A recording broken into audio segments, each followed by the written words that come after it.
Percussion for me has, since I was a child, I should tell you about how I came to playing the drums. Because no one in my family, my mother was a dancer and my father loved music. So we grew up with Indian music in the house and devotional music and Indian classical. So it was always around. But the reason I started playing the drums is because I saw Mr. Dressup on CBC. He had this segment where he would go into this music store and go into the back into the practice room, and he would meet different musicians who would show him what they did. And I was 5, and he went into the back during the segment, and there was a guy named Steve, and it was like, prog rock. He had this, at the time, maybe it wasn't that big, but at the time to me looked like this gigantic drum kit with 1,000,000 drums and cymbals, and he was showing Mr. Dressup what all this stuff was. And I had never seen anything like that before in my life. And I watched, open-mouthed. The segment ended. I ran upstairs. I still remember this vividly. My mom was washing dishes. I said, "Mom, I want to play the drums."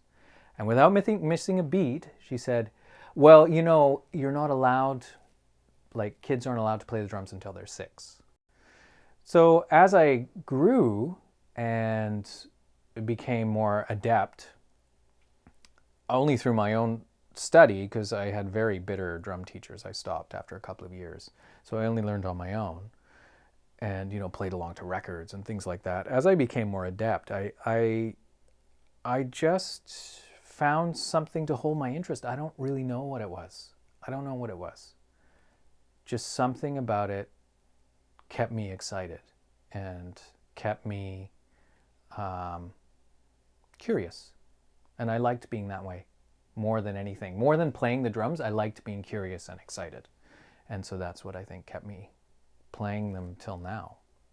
As percussionists, we're asked to have many different identities all the time. But at the same, I think there are particular things that percussionists hold on to.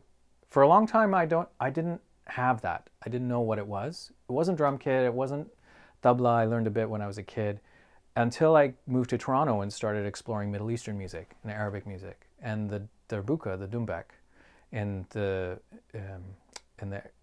Arabic tradition, the folk tradition, and the classical as well, the tambourine. Less so the tambourine, but still, I would say the dumbek and the tambourine are the ones that I feel closest to, because those are the ones that I spent the most time with in a band called Mazamazé for many years, and that band was amazing because it was full of incredible musicians who were all kind of had their own personality and set of skills that I was learning from, but also we were also learning about Arabic music and the rhythms and the modes and all that kind of stuff. And we spent quite a long time together, and I invested a lot of time in learning a lot about the instrument and the music.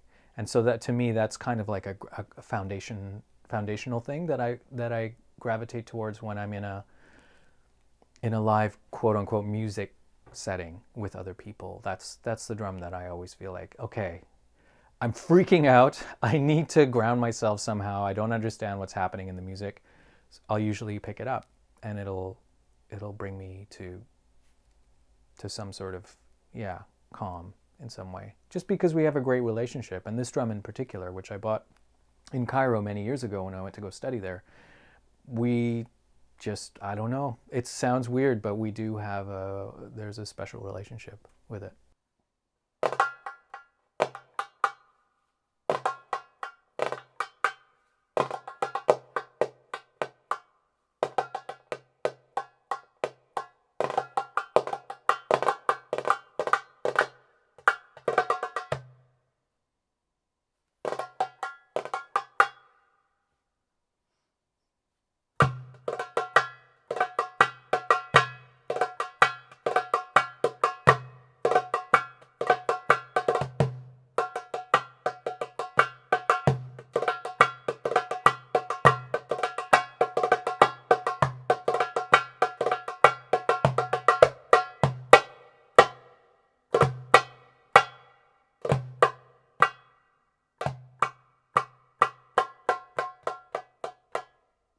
growing up in Winnipeg, and there were 4 brown families in the whole city when I was a kid. We knew everybody. Now, of course, it's very different. But my experience of being in that culture and then having this parallel life of going to temple and being with other people, brown people, and speaking Bengali and all that stuff, I had these 2 streams of things, and I was always looking for some way to express them both. And for me, playing world music, when I started playing it, somehow fulfilled that. And as the world music thing became more and more prevalent, and more people practiced, and more, I started to feel like I was losing sight of that somehow. Maybe because there was less difficulty. I don't know, some kind of perverse desire to do something that is hard to do. I'm not sure. But that's when I started kind of looking at all these curious things that I'd been doing for so long, like taking cassette recorders, going to Calcutta when I visit my family and recording sounds, like traveling around Indonesia with like a little mic like this one connected to a tape player in my whatever army shorts, and collecting all this music. And I never knew what I was going to do to them, but I knew that there was going to be something. And so that story of listening to those sounds, the sounds of the streets of Kolkata, and starting to understand that I had a desire to contribute to my own culture, the development of my own South Asian heritage, that kind of fueled this desire to do something else.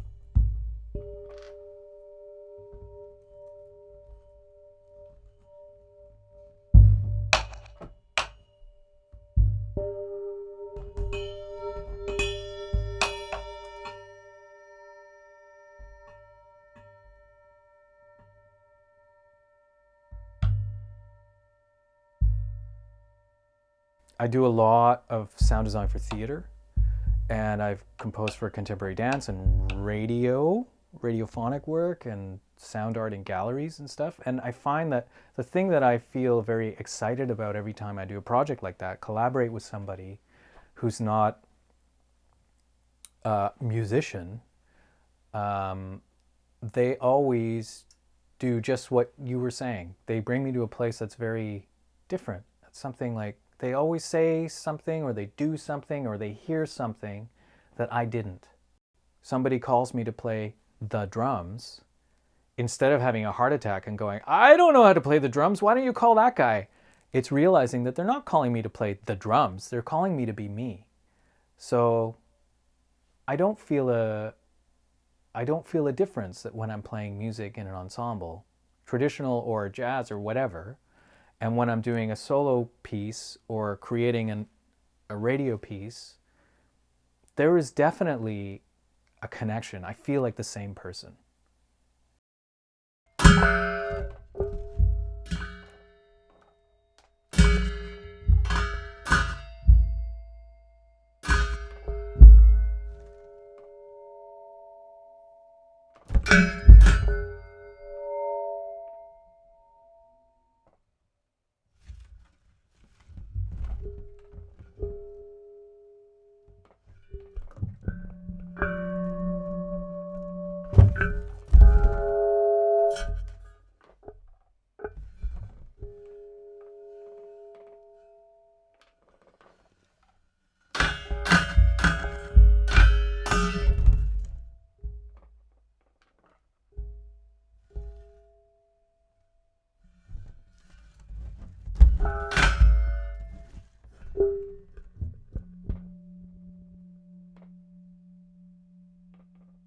You kind of forget when you're by yourself in your studio or you're working with other musicians, you kind of forget that we have a language. We don't realize we have it, but we have a shorthand, and we have a language and a set of gestures that we all understand without talking about them.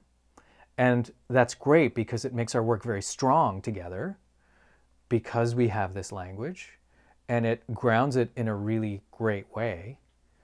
But when you're working with somebody who doesn't have this language, they see things and they hear things and they think of things you would never think of. And it just makes you better.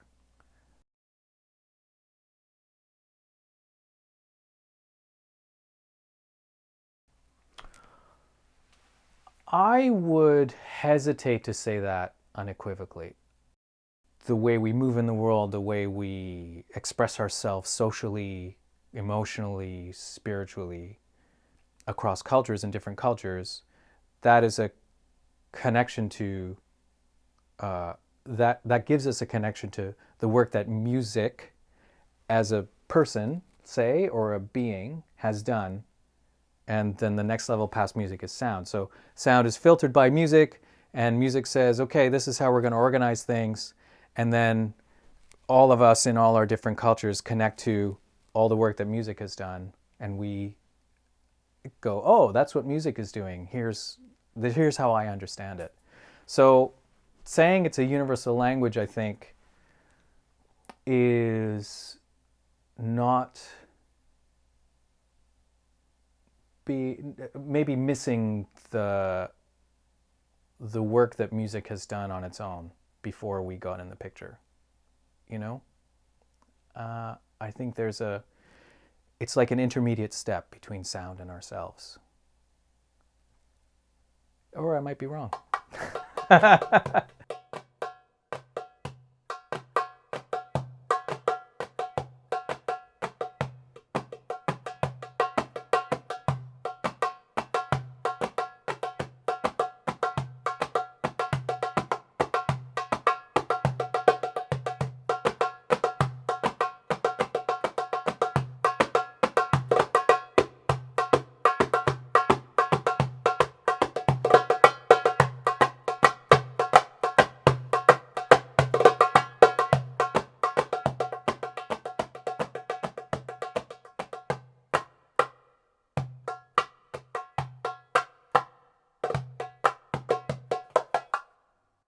That is an interesting question. I mean, we must be different because our world is a world it's a world of making time apparent. You know, it's a world of connecting to not the music, but the physical world in a particular way. At least that's my understanding of what I do. And I don't think that the people fulfilling the other roles in the ensemble always have to pay attention to that as much. Bass players, yeah. But, you know, they have this other harmonic world that they're also a part of. And for me, it's a particular kind of, it's a particular kind of groundedness that I feel is very much my realm when I'm playing with other people. I'm interested in exploring texture and exploring the possibilities of sound and the instruments that I have, but I feel very, I don't want to say beholden to, but I feel very connected to the physical world. At least when I'm happiest, I am connected to that. And that physical world means the world of groove, the world of rhythm, the world of time. I don't know, the world of you know, the earth. Not in a kind of hippy-dippy way, but just as some kind of thread that runs through me. And I think in general, to be a good percussionist, you have to have at least some kind of awareness of that. You know, that has to be a big factor in your playing. Whether or not you're playing harmonic material or not, it has to be a big part of what you do. So yeah, we are a bit different, and that's good. I think it's a good thing. Yeah.